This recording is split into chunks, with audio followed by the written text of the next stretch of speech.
If you want to know how good of a skier you are, just ask yourself this one question. Is your name Candide Thovax? If not, congratulations, you suck. No matter how good you think you are, someone is always significantly better.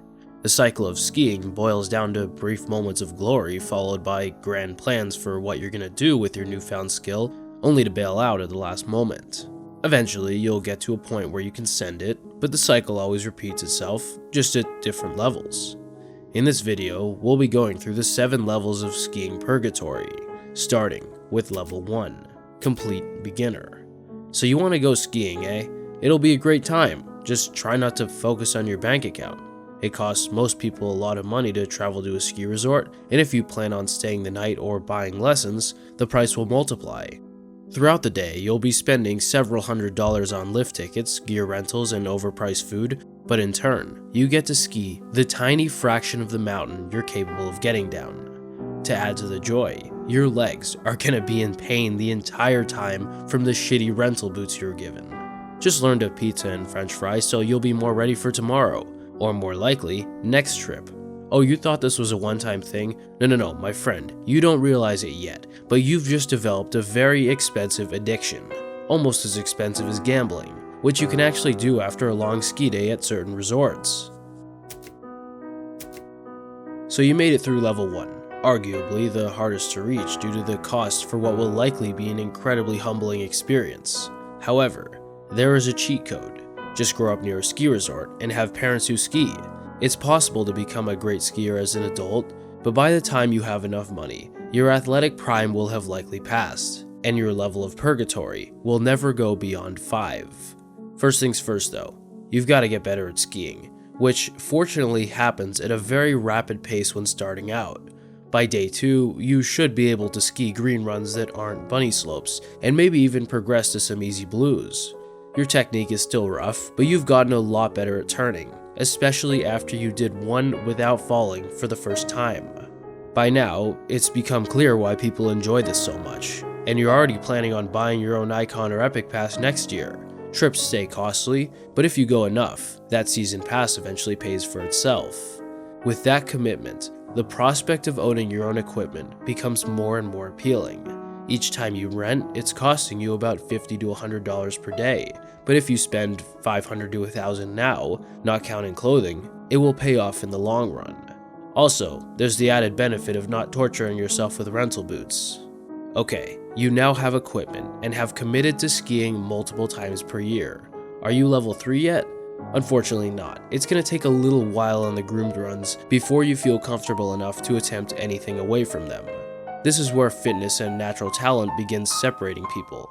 If you've ever had a knee injury, you might never go beyond level 2, and that's perfectly fine. There's plenty of enjoyment to be had on groomed runs, but for those who want to push themselves a bit further, congratulations, you've just made a bad decision that you won't regret in the slightest.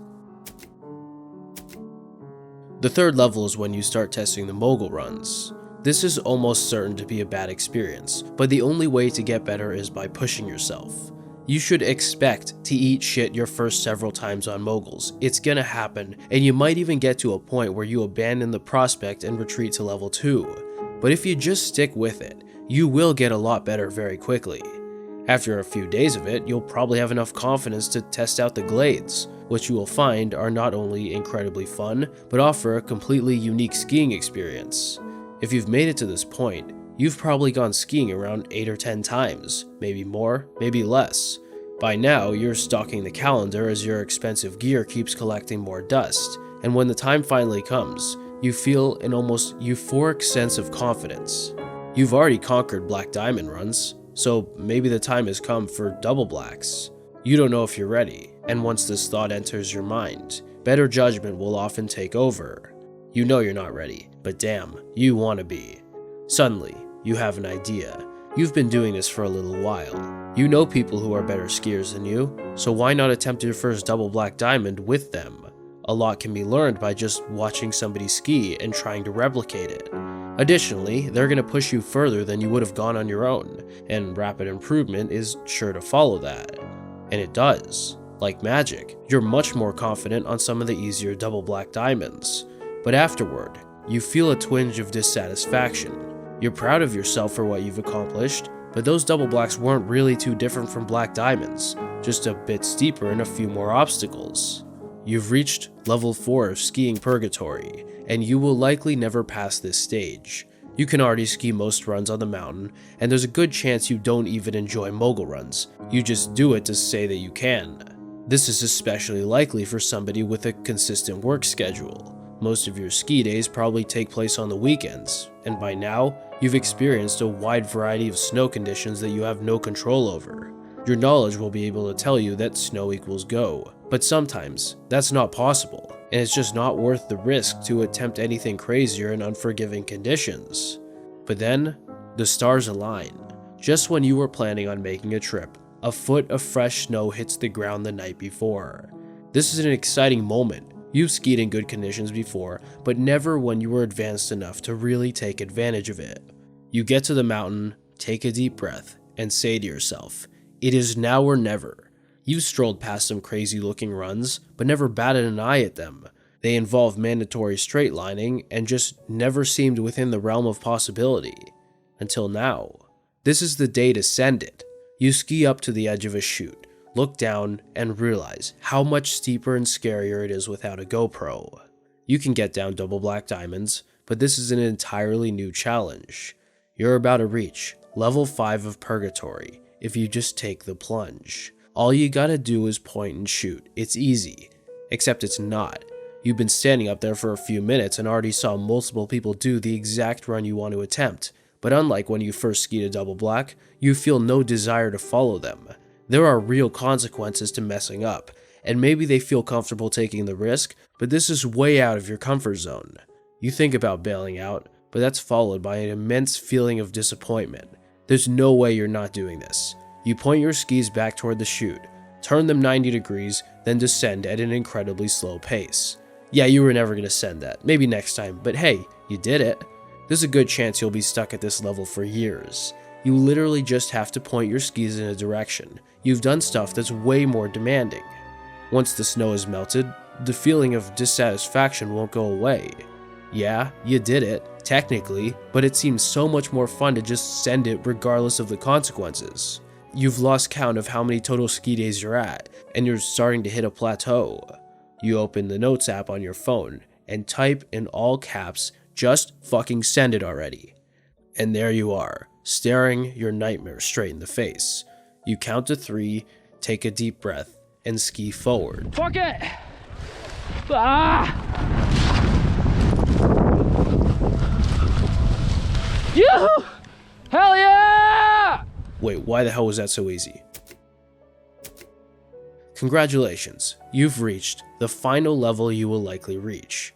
You now know that chutes aren't actually that bad if you scout your exit point and plan your turns, but some of those runs, there's just no way. You haven't really been hitting the terrain park because your fragile body can't handle what 12-year-olds can, but you've grown pretty fond of jumps. More specifically, small moguls and cornices with a smooth landing. You find that hitting a cornice is almost the same as skiing a chute, and oftentimes you'll see both of them in one run. By this point, you're confident in doing just about anything on the mountain, and you've even started hiking to ski fresh powder. You're probably also taking the occasional sick day to head up after a big storm, and who could blame you? You've grown addicted to powder, but not just any powder. Yes, you've also become a lot more picky about the storms you ski after. The word cement is a mainstay in your vocabulary because you've discovered that when snow falls right around the line of freezing, it's quite heavy. But if it's colder, that's when you get the good stuff. At this point, you probably own more than one pair of skis, and you've also come to discover the fine line of adjusting your ski bindings. Set them to release under too little pressure, you'll fall forward, but set them to give way under too much, you're gonna tear your ACL.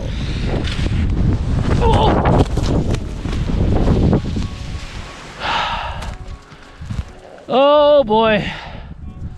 Skis are skiing. You can do almost anything, but there are still some runs that are just way too insane.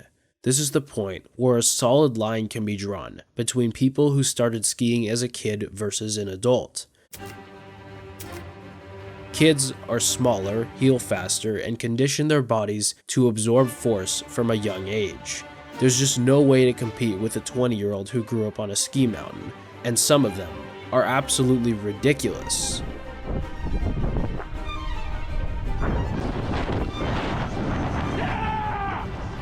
At this level, there are rules that should never be broken.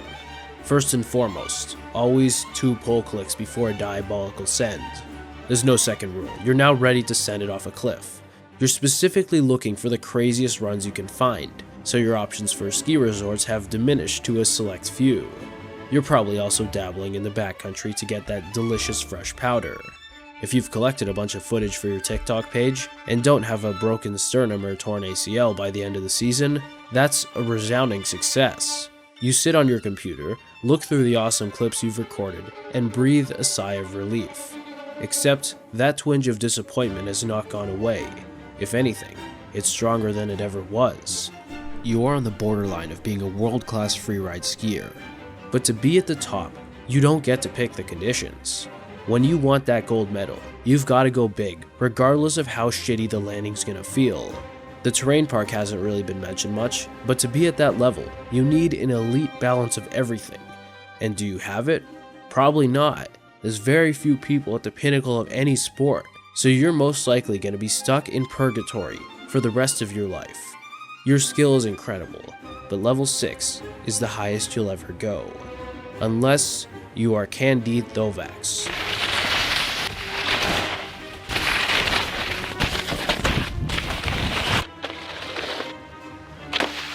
You can make a pretty good argument that Candide Thovax is the greatest skier of all time. There's a documentary called Few Words that shows why. Watch it and appreciate what you will never do. He recovered from one of the most horrific injuries in skiing history and won the Freeride World Tour. He's 42 and still doing this shit, and doesn't even wear a helmet. Quite frankly, I'm not sure if there's a single thought that goes through his head. There can't be. What he's doing is so dangerous and ridiculous that in order to commit, you basically have to turn your brain off and trust yourself fully. This is where natural talent truly takes over. Candide is not the only one who has it, but he's a massive inspiration to many, and I guarantee he still feels that twinge of disappointment.